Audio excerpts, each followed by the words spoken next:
Kabar baik datang dari World Bank di mana mereka memproyeksikan ada positif di mana tingkat pertumbuhan ekonomi global diperkirakan akan mengalami kenaikan. Dan tentunya hal tersebut akan memicu kepada ekspektasi resesi yang semula sempat diperkirakan akan terjadi di 2023 sedikit menipis. Tapi masalahnya adalah mungkin market tidak terkesima begitu saja. Karena market sampai saat ini masih menunggu terkait dengan kebijakan apa yang akan diambil oleh Federal Reserve minggu depan. Terutama kaitannya dengan suku bunga, di mana market sudah mendapatkan kejutan kembali dari RBA kemarin dengan kenaikan 25 basis point. Kira-kira Fed akan menaikkan lagi atau tidak ya? Karena sampai saat ini 74% memperkirakan kemungkinan Fed akan tetap bertahan. Ya, kita tinggal lihat. Dan inilah uraiannya. Ya, data ekonomi hari ini bisa dibilang sedikit atau bahkan cenderung tidak ada data ekonomi yang terlalu signifikan, terutama di malam hari untuk market Amerika. Dan tentunya tidak akan berdampak secara global juga. Tapi hati-hati, di siang hari ini di jam 1 kita tadi sudah sempat melihat rilis data dari indeks harga rumah Halifax dari Inggris. Lalu kemudian nanti di jam berikutnya 14.50 juga kita akan melihat dari pidato dari pejabat ECB yaitu Doug Mindas. Kemudian juga dilanjutkan dengan pidato-pidato lainnya. Nah, masalahnya lagi-lagi saya tidak menemukan data yang terlalu signifikan kecuali tentang suku bunga. Dan kita akan lihat suku bunga tersebut dari Bank of Canada. Kalau kemarin kita mendapatkan RBA mengujikan pasar dengan kenaikan kembali 25 basis point, maka kemungkinan kali ini BOC memang diproyeksikan untuk stay atau tidak merubah di angka 4,5%. Tapi kita tinggal tunggu saja apakah akan mengikuti jejak langkah RBA atau tidak. Karena satu suku bunga naik di satu bank sentral, maka kemungkinan bank sentral lain pun cenderungnya mengikuti. Jadi kita akan lihat apakah akan terjadi kejutan juga dari Bank of Canada atau tidak. Kaitannya kemana? Kaitannya bukan hanya ke masalah Canadian dollar, tapi juga terhadap crude oil. Kalau memang ternyata Canadian dollarnya bisa mengalami kenaikan, of course kita mungkin juga salah satunya bisa melihat dari sisi crude oil bisa mengalami dorongan kenaikan. Nah, terkait dengan hal tersebut juga terkait dengan data inventory minyak mentah dari Amerika. Jadi kita akan lihat posisinya apakah lebih banyak atau lebih sedikit. Kalau lebih banyak tentunya itu akan menekan harga minyak kembali dan mungkin kita kembali terancam di bawah level 70. Karena kemarin pun sempat terkoreksi sampai level 70 walaupun bisa dibilang mereka cuma hanya menutup gap saja. Tapi kali ini kalau kita perhatikan apakah ada kesempatan untuk up lagi di atas 72 atau tidak. Itu yang akan kita coba sampai nanti malam.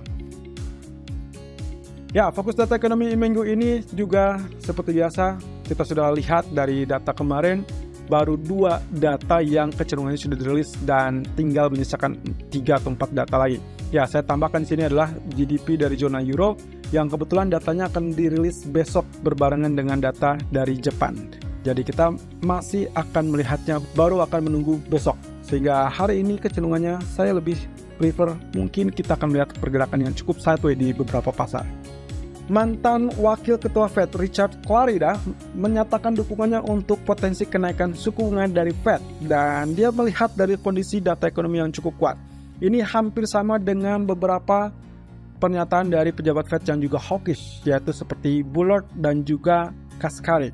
Mereka menilai bahwa kondisi ini justru akan semakin membuka peluang untuk Fed menaikkan suku bunganya dan Clarida memperkirakan harusnya ada 1 atau 2 kali kenaikan, entah itu 25 kali 2 atau mungkin 50 dan 25. Dan itu yang akan kita lihat dalam beberapa hari ke depan karena FOMC akan mengumumkan kebijakannya di tanggal 14 Juni.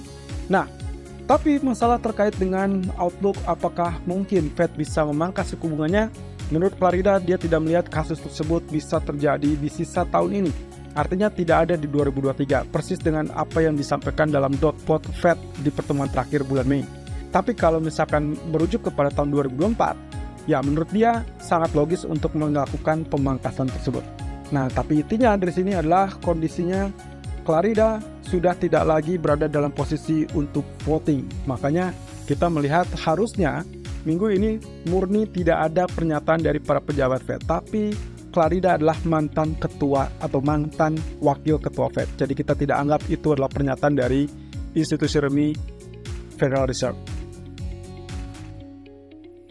Ya, ini terkait dengan proyeksi resesi dari Goldman Sachs sekaligus juga ekspektasinya untuk minggu depan terkait dengan FOMC. Menurut Goldman Sachs, sebelumnya mereka memperkirakan ada kemungkinannya 35% terjadi resesi di Amerika, dan itu adalah proyeksi di bulan Maret kemarin.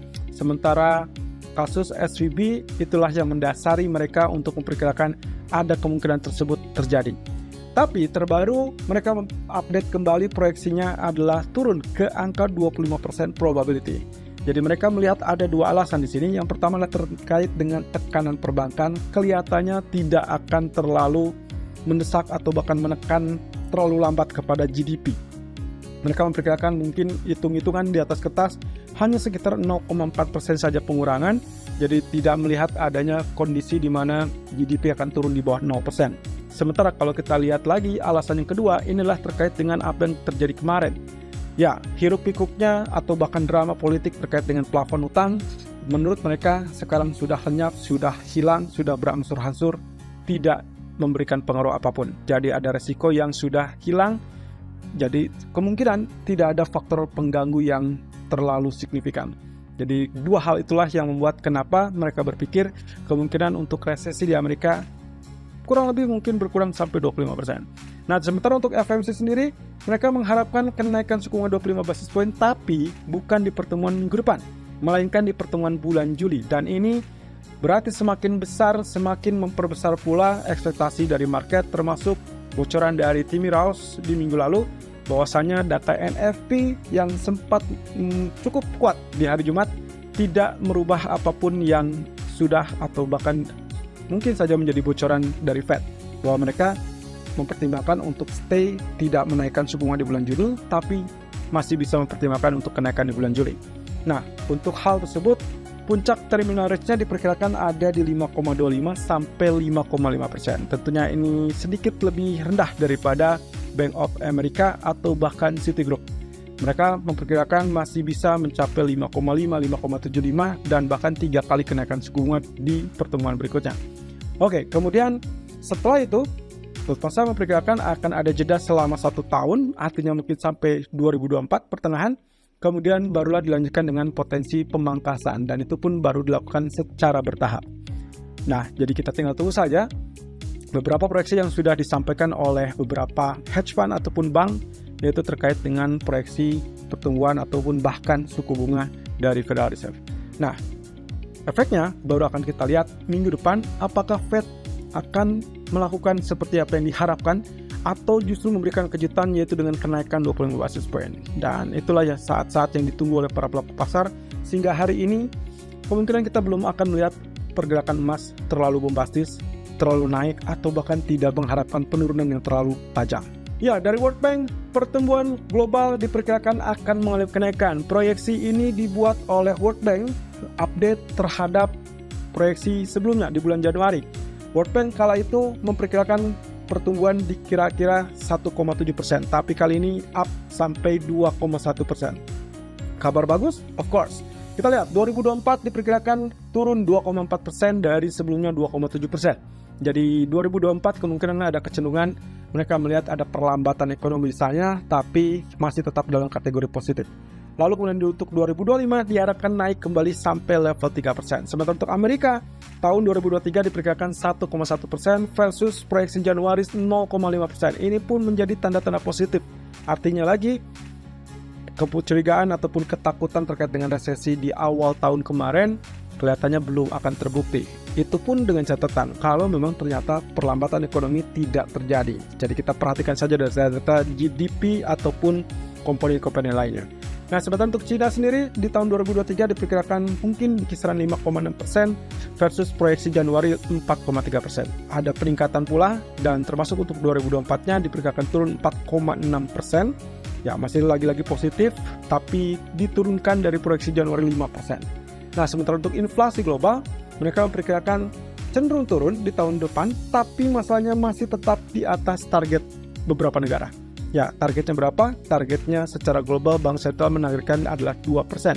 Sayangnya, proyeksi tersebut mungkin belum akan terjadi sampai tahun depan. Demikian yang disampaikan atau yang dilihat oleh World Bank. Impaknya kemana?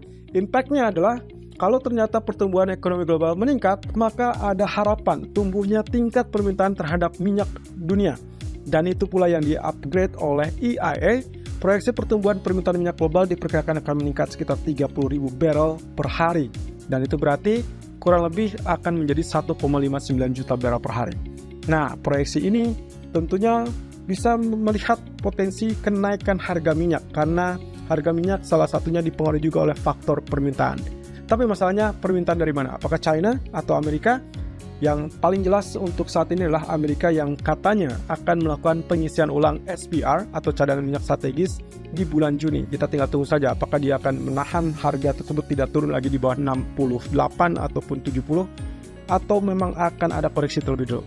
Nah, sementara itu ini sebetulnya agak sedikit kontras dari apa yang disampaikan oleh IAE terkait dengan ada potensi kenaikan mungkin produksi, tapi masalahnya adalah kondisi dari OPEC sendiri mengatakan mereka belum akan meningkatkan produksi apapun. Jadi kalaupun misalkan dibilang ada peningkatan produksi sampai mungkin 1,7 juta, yang menjadi masalah adalah 1,7 juta ini siapa yang akan produksi atau siapa yang akan menjual, karena OPEC sepakat untuk tidak memproduksi sampai 2024. Ya, pada akhirnya kita masih belum akan melihat pergerakan yang terlalu volatile, baik itu dari emas, pound sterling atau bahkan crude oil. Tapi ekspektasi yang paling memungkinkan secara teknis, ke pound sterling seharusnya kita bisa melihat proyeksi dari penurunan head and shoulder kalau kita bicara tentang daily chart. Lalu kemudian untuk crude oil sendiri harusnya 70 dan level 71 adalah level pondasi dasar atau kita sebut dengan support psikologis. Jadi kemungkinan kita masih bisa melihatnya mungkin naik sampai level 72. Tapi lagi-lagi hati-hati dengan pergerakan yang relatif sempit, terutama untuk emas. Ekspektasi kami adalah pergerakan hanya berada di kisaran 1950 sampai 1970. Nanti kita akan lihat dari sisi teknikalnya di dalam video outlook yang terpisah.